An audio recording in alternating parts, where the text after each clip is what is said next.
اگلا سوال ہے، کیا عورت کے لیے بیت الخلاء میں داخل ہوتے وقت سر کے بالوں کا ڈھانپنا بھی ضروری ہے؟ یار عورتوں کے لیے زندگی بڑی مشکل کی ہوئی ہے سب کانٹیننٹ میں نا. اذان شروع ہوتی ہے تو عورتیں بیچاری بھاگتی ہیں دوپٹہ لینے کے لیے کہ پتہ نہیں کیا ہو گیا. وہ کہتے ہیں شیطان دیکھ رہا ہوتا ہے، تو اذان کے بعد دیکھنا چھوڑ دیتا ہے. وہ عجیب متھ بنائی ہوئی ہے. عورت نے پردہ انہی لوگوں سے کرنا ہے جن سے ان کا پردہ ہے. اس طرح کی کسی ایکٹیویٹی میں کوئی پردہ نہیں ہے، سوائے ایک ابو داؤد میں حدیث ہے کہ جب عورت بالغہ ہو جائے تو ایسی عورت کی اللہ تعالیٰ نماز قبول نہیں کرتا جو ننگے سر نماز پڑھے. یعنی چھوٹی بچی جو ہے وہ تو ننگے سر نماز پڑھ لے تو قبول ہو جائے گی. بالغ عورت ننگے سر نماز نہیں پڑھ سکتی، یعنی بال اس کے ڈھانپے ہوئے ہونے چاہیے حجاب میں. اس حدیث کو لوگوں نے مس یوز بھی کیا، ہوا ہے کہ جو بالغہ عورت ننگے سر پھرتی ہے وہ نماز پڑھے بھی تو قبول نہیں ہوتی. وہ دوئے پاسے ٹور پہ، حالانکہ اس کا تعلق سطر کے ساتھ تھا. تو اس پہ ہم نے کلیریفیکیشن دی، وہ کلپ مارا میں نے، لاکھ سے بھی اوپر چلا گیا، 1.5 بلین ہو چکا ہے وہ. تو میں نے کلیریفائی کیا تھا. یہ بھی اسی طرح کی مت ہے. وہ کہتے ہیں واش روم میں جائے تو سر ڈھانپ کے جائے. اچھا جی چلی گئی، اب اس نے اگر غسل کرنا ہے تو کیا کرے؟ سر ڈھانپ کے کرے؟ ادھر اس کو کون دیکھ رہا ہے؟ اس طرح ضروری ہے کہ وہ اندر جانے سے پہلے دعا پڑھے، چاہے مرد ہے یا عورت. صحیح بخاری میں حدیث ہے، دعا پڑھیں گے اللہم انی اعوذ بک من الخبث والخبائث، اے اللہ میں شریر جنوں اور جننیوں سے تیری پناہ میں آتا ہوں. اور باہر نکل کے دعا پڑھے غفرانک، اے اللہ تو میری مغفرت فرما. ٹھیک ہے، ظاہر ایک تکلیف سے آپ گزرے ہیں نا. یہ واش روم کی تکلیف آپ کو یہ یاد دلاتی ہے کہ اگر آپ کا پیشاب بند ہو جائے یا آپ پیشاب نہ نکال سکیں تو کس تکلیف سے گزر رہے ہیں. تو یہ ایک چھوٹی سی دنیا کی تکلیف ہے، آخرت کی عذاب تو بہت بڑا ہے. تو اسی لیے غفرانک ہم کہتے ہیں، اللہم اجرنی من النار، آمین. تو یہ باتیں بالکل غلط ہے. اسی طریقے سے مشہور ہے کہ اذان شروع ہو جائے تو آپ واش روم نہیں جا سکتے. جناب اذان سننا یا کسی ایک اذان کو سننا اور اس کا جواب دینا سنت ہے، باقی اذانوں کا تو ویسے ہی ضروری نہیں.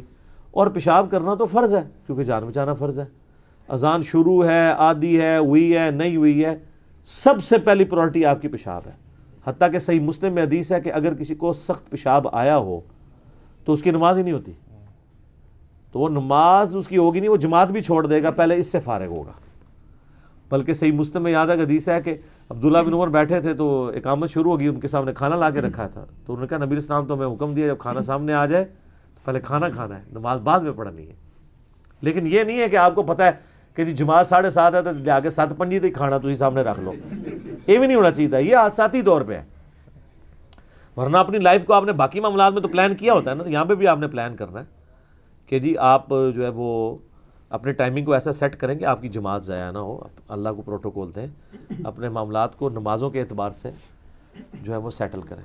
تو وہ عورت جو ہے وہ بغیر دوپٹے کے بھی جا سکتی ہے، بغیر دوپٹے کے وضو بھی کر سکتی ہے، بغیر دوپٹے کے قرآن بھی پڑھ سکتی ہے، بغیر دوپٹے کے اذکار بھی کر سکتی ہے. دوپٹے کا تعلق سوائے نماز کے کسی اور چیز کے ساتھ نہیں ہے، الا یہ کہ پردے والا معاملہ ہو، کہ وہاں پہ کوئی یعنی ایسا نہ ہو جہاں سے آپ نے پردہ کرنا ہو. تو ان سے آپ نے پردہ، جو جنات آپ کو نظر ہی نہیں آ رہے ان سے آپ پردہ کریں نہ کریں برابر ہے. کیا کریں گے؟ ان سے پردہ وہی ہے جو آپ دعا مانگ لیتے ہیں، اللہم انی اعوذ بک من الخبث والخبائث. پرانے زمانے میں اصل میں یہ ہوتا تھا کہ عورتیں ابھی بھی گاؤں ایریا میں باہر یعنی کھیتوں میں جا کے باہر جگہوں پہ ان کے ٹوائلٹس بنے ہوتے تھے.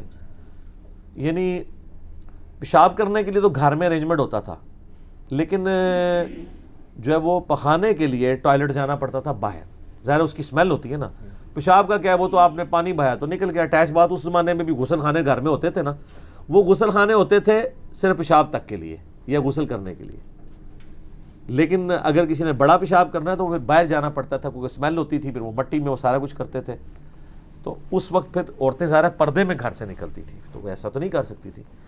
آج کل تو اتنی آسانی ہے، اٹیچ باتھ روم ہے اور ان ایشوز سے، ان تکلیف سے گزرنا نہیں پڑتا لوگوں کو. پہلے ان تکلیفوں سے گزرنا پڑتا تھا، آج کل تو غسل کرنا بھی آسان ہے. واش روم والا معاملہ، پہلے تو واش روم جانا ہے ایک تکلیف دہ عمر ہوتا تھا. آپ امیجن کریں نا، اٹیچ باتھ آپ سے لے لیا جائے. اس چیز کا احساس ہمیں ہوا ہے جناب پشاور جا کے. پشاور اگر 10 مسجد ہیں نا تو کسی ایک میں بھی آپ کو بڑی مشکل سے ٹوائلٹ ملے گا. وہاں بندہ گھومتا ہی رہتا ہے، پتہ نہیں اس کا کیا کلچر ہے. لوگ مطلب ان کے ساتھ کیا معاملہ ہے کہ وہ اس طرح کا کوئی معاملہ نہیں, اور جو ٹائلٹ بھرے بھی ہیں وہ بھی اوپن ہی ہے, یعنی کوئی وہ پردے والا نہیں ہے, بس آپ ایک کونے میں جس طرح یہاں پہ لوگ ہوتے ہیں. تو عجیب معاملات ہیں وہاں پہ, بڑی تکلیف ہوتی ہے اس حوالے سے. کے پی کے اندر میں نے دیکھا ہے, باقی پنجاب میں تو آپ چھوٹے سے چھوٹے گاؤں میں چلے جائیں تو بہترین جناب واش روم ٹائلٹس بنے ہوئے ہیں, اور ہونے بھی چاہیے, گھروں کے بھی اور مسجد کے بھی. صفائی کے اہتمام کے لیے چیزیں ضروری ہیں. صفائی نصف ایمان ہے, صحیح مسلم میں حدیث ہے 534 نمبر. تو یہ فزیکلی نظر بھی آنی چاہیے, یہ صرف صحیح مسلم میں لکھی نہ رہ جائے, نظر آئے کہ صفائی نصف ایمان ہے. ٹھیک ہو گیا. ایک اور اس میں کلیریفیکیشن کر دیں, اکثر لوگ روایتیں پیش کرتے ہیں کہ جو عورت سر نہیں ڈھانپتی اس کے گھر میں فرشتے نہیں آتے. یہ کدھر لکھا ہوا یہ روایت؟ نہیں, وہ چل تو رہی ہے نا, ایک جب روایت چل رہی ہے تو چلی ہوئی تو ہمارا نہیں, ہم تو کتابوں کی بات کر رہے ہیں. چلنے کا تو اللہ کے فضل سے اتنا کچھ چل رہا ہے کہ وہ ختم نہیں ہوتا. ورلڈ انسائکلوپیڈیا لکھا جا سکتا ہے.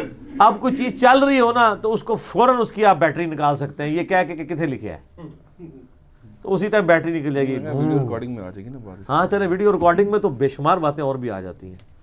ٹھیک ہو گیا. اگلا سوال ہے, ایک عورت نے بالوں کا علاج کروایا ہے جس کی وجہ سے 3 دن تک وہ پانی کو چھو نہیں سکتی. ایسی صورتحال میں وہ عورت وضو اور غسل کی جگہ صرف تیمم کر سکتی ہے؟ سر 3 دن تو بہت تھوڑے ہیں, 30 سال تک بھی وہ کر سکتی ہے اگر اس کی بیماری بڑھنے کا اندیشہ ہو پانی کو چھونے سے, اور یہ اس کے تجربے میں چیز آئی ہو, یا کوئی پرہیزگار ڈاکٹر بتا دے. یہ نہیں ہے کہ ایک عام ڈاکٹر ہے وہ کہ تیمم شروع کر دیں, آپ وضو چھوڑ دیں. جس نے خود بھی نماز نہیں پڑھی اس کو کیا ہے, یہاں کئی لوگ ہو جاتے ہیں نا, وہ جی چھڑ دو بیٹھ کے نماز پڑھیں جی, اور جی آپ کے گھٹنے کا مسئلہ, آپ بیٹھ کے نماز پڑھیں. حالانکہ وہ مسئلہ اس نوعیت کا نہیں ہوتا, لیکن بعض اوقات واقعی ہوتا بھی ہے. 2-3 ڈاکٹر سے ایکسپرٹ اوپینین لے لیں, کیونکہ اگر آپ بیٹھ کے نہیں پڑھیں گے پھر وہ درد پروسیڈ کر کے ہمیشہ کے لیے ہو جاتی ہے. وہ ضرور کریں. لا یکلف اللہ نفسا الا وسعها, اللہ تعالیٰ کسی جان پہ ظلم نہیں کرتا, اللہ تعالیٰ کسی جان کے اوپر بوجھ نہیں ڈالتا, اتنا ہی سوائے اتنا ہی جتنا وہ برداشت کر سکتا ہے. تو یہ اس کے تحت آپ جب چاہیں جس وقت چاہیں شریعت کی پابندی کو اویل کر سکتے ہیں. اور میں نے تو پچھلی دفعہ الموطا امام مالک کی روایت بھی تو بتائی تھی نا اس حوالے سے, کہ نبی صلی اللہ علیہ وآلہ وسلم نے فرمایا کہ اگر 10 سال تک بھی کوئی مٹی سے تیمم کر کے نماز پڑھتا رہے تو اللہ نے میری امت کے لیے مٹی کو پاک کر دیا, بشرطے کہ پانی نہ پائے.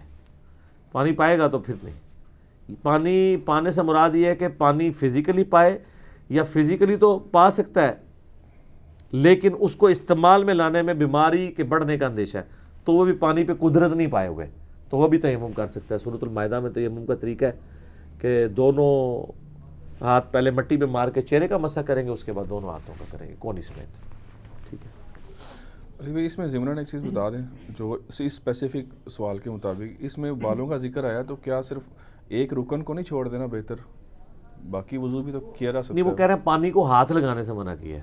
اچھا, ہاں ہو سکتا ہے بعض اوقات ہاتھ کو پانی لگنے سے کوئی ریئیکشن ہو جاتا ہو, تو اگر صرف بالوں کے لیے منع کیا ہوا ہے تو باقی جسم کو کر لے, اور سر والا جو مسئلہ ہے وہ اشارے سے کر لیں.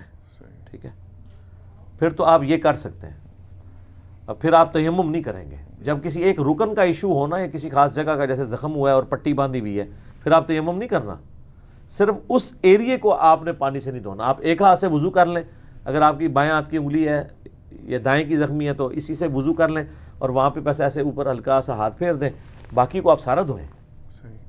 یہ نہیں کہ آپ تیمم پہ شفٹ کر دیں گے.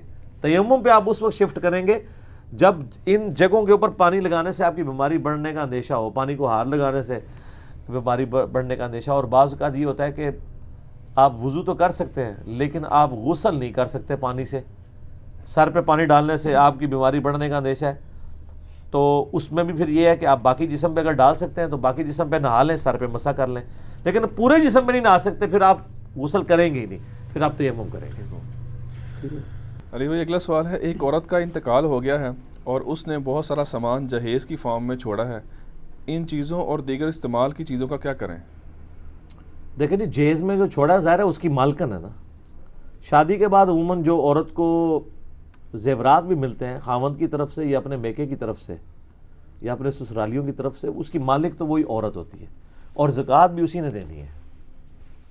خاوند تو کرٹسی میں دے رہا ہوتا ہے. کہتے ہیں کہاں سے دے, وہ کماتی نہیں ہے. سر زیور کو توڑائے اور دے, جب تک وہ دے کے 7.5 تولے تک نہ پہنچ جائے، 7.5 سے جب کم ہو جائے پھر زکوٰۃ بھی کوئی نہیں، جوڑ کے رکھے. جیسے ہی 7.5 تولے پہ پہنچا زکوٰۃ شروع، پلنٹی شروع. وہ خاوند دے رہا ہوتا ہے کرٹسی میں، اصولاً اس کو دینی ہے. تو مالک وہ ہے. مرنے کے بعد اس کی وراثت تقسیم ہوگی، اور اگر اس کی اولاد نرینہ نہیں ہے تو اس مرنے والی عورت کے بہن بھائیوں کو بھی وراثت کا حصہ جائے گا، اور اگر اولاد نرینہ ہے پھر اولاد میں اور اس کے ماں باپ میں اور اس کے خامند میں تقسیم ہوگی. ماں باپ نہیں ہے تو پھر باقی اس طرف تقسیم ہوگی. جہیز کی مالک عورت مرنے کے بعد اس کی جائیداد اسی طریقے سے تقسیم ہوگی. اب بعض اوقات یہ ہے کہ اس کی چوڑیاں آ گئی ہیں، کوئی لپسٹک آ گئی ہے، کوئی چوڑی دان آ گیا ہے، کوئی ڈریسنگ ٹیبل آ گیا ہے. ظاہر ہے ان سب کی ورث لگوانی ہوگی، ان ساری چیزوں کو لیکوڈیٹ کرنا ہوگا. لوگ کہتے ہیں ایک مکان ہے جی ان کے کریے، بیچے. وہ کہتے ہیں بیچے بھی نہ اور ہمیں وراثت تقسیم کر دیں. کیسے کر کے دیں؟ کمرے ایک جتنے نہیں ہوتے، کمروں کی ورث ایک جتنی نہیں ہوتی، تو پھر کیا کریں؟ وراثت تقسیم ہونے کے لیے اس کا لیکویڈیٹ ہونا یعنی مال کی شکل میں آنا ضروری ہے. الا یہ کہ آپ میں سے کوئی غریب ہے تو باقی امیر بہن بھائی اس کے حق میں دستبردار ہو کے اس کو مکان دے دیں.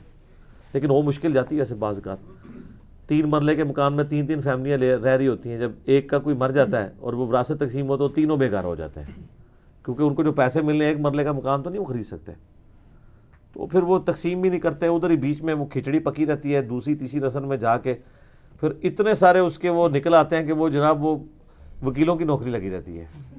ٹھیک ہے نا، عدالتیں بعد ہی اسی وجہ سے ہیں.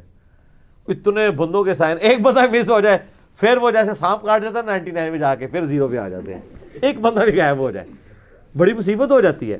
پھر وہ مختار نامے اکٹھے کرتے ہیں، پھر کوئی بعض لوگ دوسرے شہروں میں ہوتے ہیں، بعض دوسرے ملکوں میں چلے گئے ہوتے ہیں. بہت عذاب بنتا ہے. اس عذاب سے چھٹکارے کا طریقہ یہ ہے کہ فوراً ایگزیکیوٹ کر لیا کریں. جیسے ہی آپ لیٹ کرتے ہیں نا تو یہ پرابلم در پرابلم ہوتے جاتے ہیں. ٹھیک ہو.